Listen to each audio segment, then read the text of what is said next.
Hello friends, I am Sumitra and welcome to TET Manthan. तो आज की इस वीडियो में हम डिस्कस करेंगे इंग्लिश पेडागोजी का प्रैक्टिस सेशन 7 है आपका। उससे पहले हम लोग 6 सेशंस में कुछ 60 क्वेश्चंस को डिस्कस कर चुके हैं, ठीक है। और आप लोग हमेशा मुझे अपना स्कोर बताते हैं, बहुत अच्छा लगता है मुझे। आज भी आप ज़रूर इन क्वेश्चंस को खुद से पहले अटैम्प्ट करें एंड देन आप मुझे अपना स्कोर ज़रूर आप कमेंट सेक्शन में बताएं, ठीक है। तो स्टार्ट करते हैं। 61 क्वेश्चन रहेगा आज हमारा ये। जो भी नए हैं चैनल पर, आप ज़रूर सबसे पहले सिलेबस वाली वीडियोस को ज़रूर देखें, उसके बाद में इन क्वेश्चंस को अटैम्प्ट करें तो आपको काफ़ी हेल्प होगी इनको अटैम्प्ट करने में, ठीक है। 10 क्वेश्चंस हम लोग 10 मिनट्स में ऑलमोस्ट कंप्लीट कर लेते हैं रोज़ की वीडियो में। तो स्टार्ट करते हैं। आज 61 क्वेश्चन है आपका। A teacher gives a puzzle to her class 8 students and ask them to solve it by speaking out how they solve it. क्या कहा गया है कि एक टीचर है, 8 क्लास के स्टूडेंट्स को एक टास्क दिया गया कि एक पजल सॉल्व करना है और किस तरीके से सॉल्व करना है। उनको कहा गया है कि solve it by speaking out, भाई बोल बोल करके सॉल्व करो। हाउ दे सॉल्व इट, कि आप इसको किस तरीके से सॉल्व कर रहे हो उसको आप बोल बोल करके सॉल्व करो, ठीक है। What is this strategy known as, भाई ये जो आपकी स्ट्रेटजी है इसको क्या कहा जाएगा, जो टीचर कर रही है उसको क्या कहेंगे हम, ठीक है। Picture reading, listening, speaking allowed या फिर थिंक अलाउड प्रोटोकॉल। तो यहाँ पे स्ट्रेटजी की बात की जा रही है, तो पिक्चर रीडिंग वाली कोई बात नहीं है, लिसनिंग कोई बात नहीं है, स्पीकिंग अलाउड तो वो बोल रही है कि आप स्पीक करो, लाउडली स्पीक करो, लेकिन ये है क्या चीज़, ये पूछा गया स्ट्रेटजी क्या है।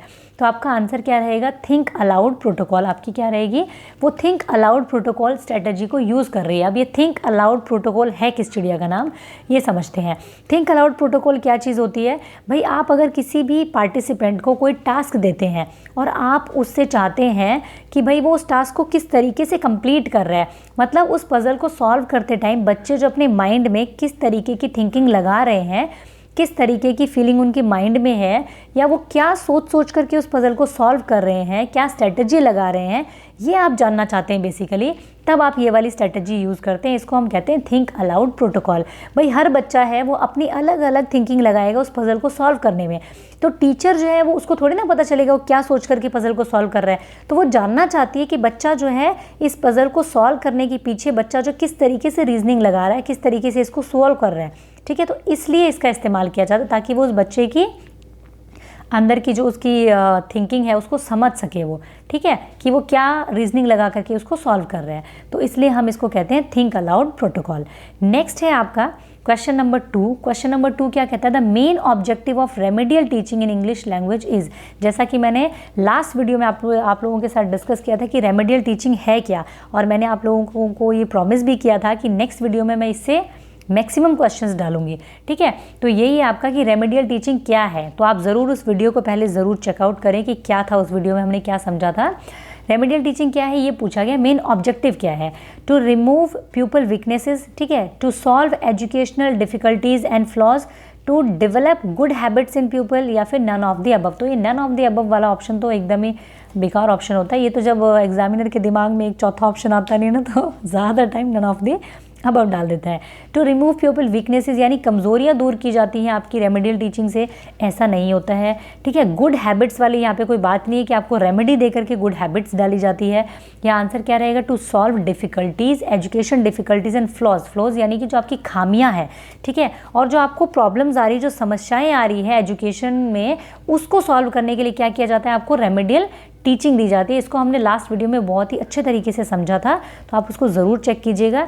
नेक्स्ट है आपका, the student make mistakes while playing a grammar game the teacher should. ये भी इसी से रिलेटेड है रेमेडियल टीचिंग से, कि एक ग्रामर गेम दिया गया है बच्चों को, वो खेलते टाइम बच्चे जो है बहुत ज़्यादा मिस्टेक्स कर रहे हैं, तो स्टूडेंट को क्या है, टीचर जो है उसको क्या करना चाहिए, call aside the earning student, ठीक, student and offer some guidance. भाई जो आपके जो भी स्टूडेंट फॉल्टी है उस मामले में, जो मिस्टेक्स कर रहे हैं, उनको आपको क्या करना चाहिए, बिल्कुल असाइड कर देना चाहिए, अलग कर देना चाहिए, और उनको बाद में गाइडेंस देनी चाहिए।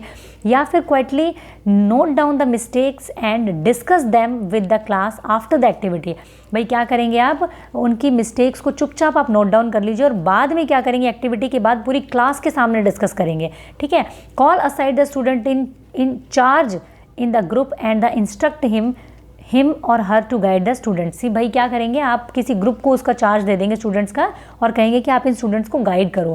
Quietly note down the mistakes and hold a remedial class for the young students, यानी कि आप क्या करेंगे, चुपचाप उनकी उस मिस्टेक्स को नोट डाउन कर लेंगे और आप बाद में उनको क्या करेंगे, उसके लिए एक रेमेडी क्लास देंगे आप उनको। तो बिल्कुल ये वाला ऑप्शन हमारा सही रहेगा। देखिए अभी दो ऑप्शन यहाँ पर क्या है, ये अलग से कोई उनको स्टूडेंट का ग्रुप बना देना और उनको अलग से गाइडेंस देना, ये तो आपका दो ऑप्शंस तो आराम से निकल जाते हैं कि नहीं होगा।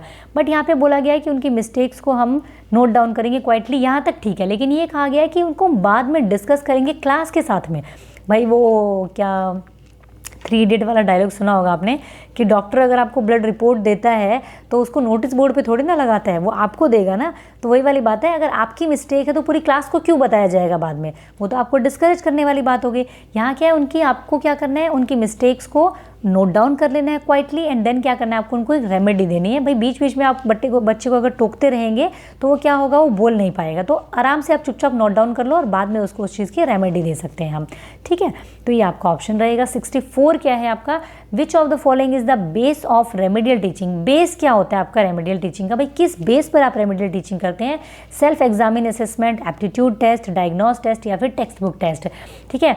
सेल्फ असेसमेंट एग्जामिनेशन टेस्ट जो होगा आपका, तो वो रेमेडियल का बेस कैसे हो सकता है, फिर रेमेडी वाली कोई बात नहीं है उसके अंदर। एप्टीट्यूड टेस्ट नहीं होगा, टेक्स्ट बुक टेस्ट भी आपका जो होगा वो भी आपका रेमेडी का बेस नहीं होता, कभी भी डायग्नोस टेस्ट होता है। हमने बिल्कुल इसको डिस्कस किया था डिटेल में कि सबसे पहले आप क्या करते हैं, डायग्नोस करते हैं, बच्चे को प्रॉब्लम आ कहाँ रही है, तभी तो आप उसकी रेमेडी करेंगे। जब तक डॉक्टर को पता नहीं होगा रोग क्या है तो वो दवाई कैसे देगा आपको। सेम इसी तरीके से टीचर भी क्या करता है, सबसे पहले डायग्नोस टेस्ट लेता है और उसी के बेस पर आपको रेमेडी दी जाती है किसी भी बच्चे को, ठीक है। नेक्स्ट है आपका इन रीडिंग स्कैनिंग मीन्स। स्कैनिंग का मतलब क्या होता है, रीडिंग में हम टर्म्स को क्लियर करके चलते हैं, तो इसलिए आप क्वेश्चंस को पूरा अच्छे से हम लोग डिटेल में थोड़ा सा समझते हैं, ठीक है। Quick survey of text, examining everything closely and minutely, predicting the content या फिर फॉर कॉम्प्रिहेंसिव। तो स्कैनिंग, स्कीमिंग, इनमें से ज़रूर एक क्वेश्चन बनता है आपका और इस पर मैंने अलग से वीडियो बना रखी है, उसको भी आप ज़रूर देखना, ठीक है। फिलहाल के लिए स्कैनिंग क्या है आपका, स्कैनिंग क्या होता है आपका, quick survey of text. Scanning का अगर मैं एक एग्जांपल लूँ बिल्कुल रियल लाइफ, तो जैसे ही आप अपने एग्जामिनेशन सेंटर में जाते हैं तो आप अपनी रोल नंबर लिस्ट को चेक करते हैं, ठीक है। तो आप क्या करते हैं, ऐसा थोड़ी है कि आप पूरे सारे रूम्स की लिस्ट को चेक करेंगे, नहीं, आप देखते हैं आपका रोल नंबर जो है वो कौन सी लिस्ट में है, तो आप इस तरीके से चेक करते हैं, अच्छा कहाँ पर है, अच्छा यहाँ है मेरा और इस फलाने रूम में है, दैट्स इट, आपका काम खत्म हो गया। यानी कि स्कैनिंग क्या हो गया आपका, क्विकली सर्वे करना किसी टेक्स्ट के बारे में। या फिर डिक्शनरी में अगर आप किसी वर्ड का मीनिंग ढूंढते हैं, जैसे लव वर्ड का मीनिंग आपको ढूंढना डिक्शनरी में, देन आप क्या करेंगे, ABCD सब थोड़ी ना आप पढ़ करके जाएंगे, आप सीधा L वर्ड पर जाएंगे, देन आप देखेंगे LO कहाँ पर है, देन आप देखेंगे LOV एंड देन आपको क्या होगा, लव का मीनिंग मिल जाएगा और बात खत्म वहीं पर। आपको और कुछ नहीं चाहिए, उसमें से मीनिंग मिल गया आपको, बात खत्म, आपने स्कैन कर ली अपनी इंफॉर्मेशन और हो गया आपका काम। तो ये हो गया क्विक सर्वे ऑफ टेक्स्ट आपका। Examine everything closely and minutely क्या होता है आपका, किसी भी चीज़ को आप क्लोजली और माइन्यूटली पढ़ते हैं तो उसको क्या कहते हैं, इंटेंसिव रीडिंग में हम उसको काउंट करते हैं। वो आपकी इंटेंसिव रीडिंग होती है जब आप एक एक चीज़ को ध्यान से पढ़ते हैं, समझते हैं, ठीक है। प्रिडिक्टिंग द टेक्स्ट, प्रिडिक्शन करना वैसे आपकी रीडिंग की सब स्किल है, बट इसमें प्रेडिक्शन वाली कोई बात नहीं क्योंकि स्किनिंग के बारे में पूछा गया है और कॉम्प्रिहेंशन वाली भी कोई बात है नहीं इसके अंदर में, ठीक है। तो ए आपका आंसर रहेगा। 66 आपका क्वेश्चन है, remedial teaching as part of formative assessment means. जो रेमेडियल टीचिंग है आपका फॉर्मेटिव असेसमेंट का पार्ट है, इसका मतलब क्या है, teaching beyond the text book, diagnosing and addressing gaps in learning, या फिर टीचिंग फॉर गिफ्टेड स्टूडेंट, या फिर extra coaching bye parents. Extra coaching, gifted student को सिर्फ टीचिंग करना, अलग थलग करना किसी चीज़ के लिए, टीचिंग बियॉन्ड टेक्स्ट बुक के बारे में बात करना सिर्फ, ये सारी चीज़ें आपकी बिल्कुल नेगेटिव हैं, ठीक है। हम क्या करेंगे, डायग्नोज करेंगे और डायग्नोजिंग और एड्रेसिंग द गैप। भाई फॉर्मेटिंग में आप क्या करते हैं, जो फॉर्मेटिंग असेसमेंट होता है आप क्या करते हैं, ऑन द स्पॉट असेसमेंट लेते हैं। भाई आपने लेसन पढ़ाते पढ़ाते कुछ चीज़ें उसमें से पूछ ली बच्चों से कि वो किस तरीके से सीख पा रहे हैं, कितना सीख पा रहे हैं उसको, ठीक है, वो आपका हो गया फॉर्मेटिव असेसमेंट। सेम हम क्या करते हैं, इसमें डायग्नोज करते हैं बच्चे को, वो क्या करते हैं, ड्यूरिंग द आपका लेक्चर हम डायग्नोज करते हैं बच्चे को कि उसको कोई प्रॉब्लम तो नहीं आ रही है, या फिर just end of the lecture, आप उसको क्विकली डायग्नोज करते हैं कि कोई प्रॉब्लम तो बच्चे को नहीं रही है और उसके गैप्स को आप क्या करते हैं, एड्रेस करते हैं। तो ये क्या हो गया इसी तरीके से। तो ये रेमेडियल टीचिंग एक फॉर्मेटिव असेसमेंट का ही पार्ट है आपका, क्योंकि फॉर्मेटिव असेसमेंट में भी हम यही चीज़ करते हैं। The purpose of remedial teaching is to, remedial teaching का पर्पज़ क्या है आपका, introduce new content, test recent taught content, या फिर teach again the topic already taught, या फिर teaching again the topic not properly learned. तो क्या आंसर रहेगा आपका, न्यू कंटेंट को इंट्रोड्यूस करना। तो रेमेडियल टीचिंग कैसे देंगे, फिर उसकी हमें पता ही नहीं होगा कि उसमें क्या प्रॉब्लम आई है। टेस्ट रिसेंट टॉट कंटेंट यानी कि उसका टेस्ट लेना, तो टेस्ट लेने के बाद ही तो हमें पता चलता है रेमेडियल टीचिंग करनी है या नहीं करनी है। तो दोनों ऑप्शंस आपके हट गए। Teach again the topic already taught, भाई आप एक टॉपिक को दोबारा पढ़ा दें, तो दोबारा पढ़ाने के लिए कोई बेस भी तो होना चाहिए ना आपके पास में, दोबारा सिर्फ पढ़ाते चले जाएंगे ऐसे आप दोबारा। यहाँ क्या होगा, teach again the topic not properly learned, यानी कि उस टॉपिक को आप दोबारा पढ़ाइए जो कि बच्चों ने प्रॉपरली, जिसको नहीं सीखा है उन्होंने, उसको दोबारा पढ़ाना क्या है आपका पर्पज़ होगा आपका रेमेडियल टीचिंग का। ठीक है भाई, आपने एक लेसन करवाया, आपको समझ आया, बच्चों को इस चीज़ में प्रॉपरली वो उसको समझ नहीं पाए, लर्न नहीं कर पाए हैं, आप उसको दोबारा पढ़ाएंगे, तो वो आपका क्या हो गया, remedial teaching. A teacher ask the student to assess their classmates during a debate competition in the class, this method of assessment is, यानी कि एक टीचर ने स्टूडेंट्स को कहा है कि अपनी क्लास के जो क्लासमेट्स हैं उनको डिबेट कॉम्पिटिशन में असेस करने के लिए कहा है, एक दूसरे को असेस करने के लिए कहा है कि आपस में एक दूसरे को असेस किया जाए। तो ये क्या मेथड होगा असेसमेंट का, ग्रुप असेसमेंट है, इंडिविजुअल असेसमेंट है, पीयर असेसमेंट है, या सेल्फ असेसमेंट है। तो सेल्फ वाली तो कोई बात ही नहीं है, जब एक दूसरे को किया जा रहा है। तो यहाँ पे आप सोचेंगे ग्रुप असेसमेंट होगा, लेकिन नहीं, यहाँ क्या बोला जा रहा है कि स्टूडेंट को कहा गया है अपने क्लासमेट्स को असेस करने के लिए। तो यहाँ क्या होगा आपका पीयर असेसमेंट होगा। भाई आप अपने दोस्तों को असेस कर रहे हैं, आपके दोस्त आपको असेस कर रहे हैं, तो क्या होगा पीयर असेसमेंट होगा। अपने दोस्तों में आपस में आप क्या कर रहे हैं, असेसमेंट कर रहे हैं। ठीक है, नेक्स्ट है आपका which one of the following behaviour is an identifier of a child with learning disabilities. कौन सा ऐसा बिहेवियर होगा जो आपको ये बताता है कि बच्चे में लर्निंग डिसेबिलिटी है। Abusive behaviour, low attention span and high physical activity, या फिर writing BSD was as so और 21 as 12, फ्रीक्वेंटली मूड स्विंग। कौन सा आपका आंसर रहेगा, तो आपका आंसर क्या रहेगा, सेकंड नंबर। अब्यूजिव बिहेवियर आपका लर्निंग डिसेबिलिटी में नहीं आता है इस तरीके का।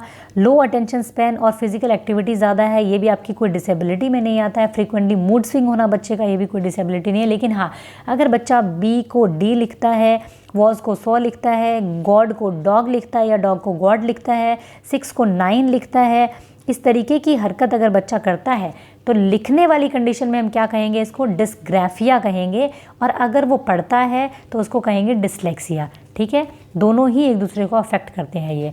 ठीक है, Riya a teacher of class second is presenting language item in her instructions and the learners are doing exactly as she is telling them to do, what is she practising. भाई रिया जो है सेकेंड क्लास को वो कुछ language item जब present करती है अपने इंस्ट्रक्शंस में, तो लर्नर्स जो हैं वो एग्जैक्टली वही करते हैं जो उसको वो बोल रही है करने के लिए।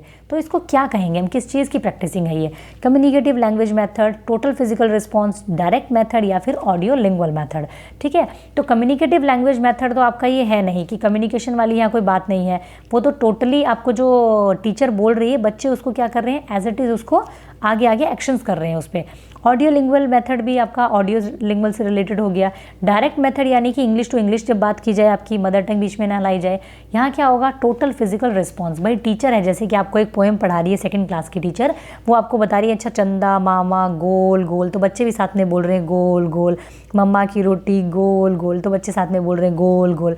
तो मतलब क्या है, टोटल फिजिकल रिस्पॉन्स हो रहा है बच्चों का। जो भी चीज़ आप उसको इंस्ट्रक्ट कर रहे हैं बच्चों को, वो क्या कर रहे हैं, साथ में आपके साथ में उसको क्या कर रहे हैं, रिपीट कर रहे हैं और एक्शंस के साथ कर रहे हैं। तो इसको हम क्या कहेंगे, टोटल फिजिकल रिस्पॉन्स हो रहा है बच्चों का यहाँ पर में। तो ये आपका आंसर रहेगा, आंसर नंबर B। ठीक है, थैंक यू। ये थी आज की आपकी क्लास और ये आपके कुछ क्वेश्चंस थे। तो अगर आपको डिस्कशन पसंद आया हो तो आप ज़रूर इसे लाइक करें और अपने सभी फ्रेंड्स के साथ में शेयर भी करें जो भी सीटेट की प्रिपरेशन कर रहे हैं। कमेंट करें अगर आपको कोई भी कन्फ्यूजन है या फिर किसी भी टॉपिक पे आप चाहते हैं कि मैं नेक्स्ट वीडियो बनाऊं। ठीक है, सब्सक्राइब करें चैनल को अगर नए हैं और इस बेल आइकन को हिट करना तो बिल्कुल भी ना भूलें, ताकि आपको आने वाली वीडियोज़ की नोटिफिकेशन मिल सके। Thank you, keep learning, keep supporting.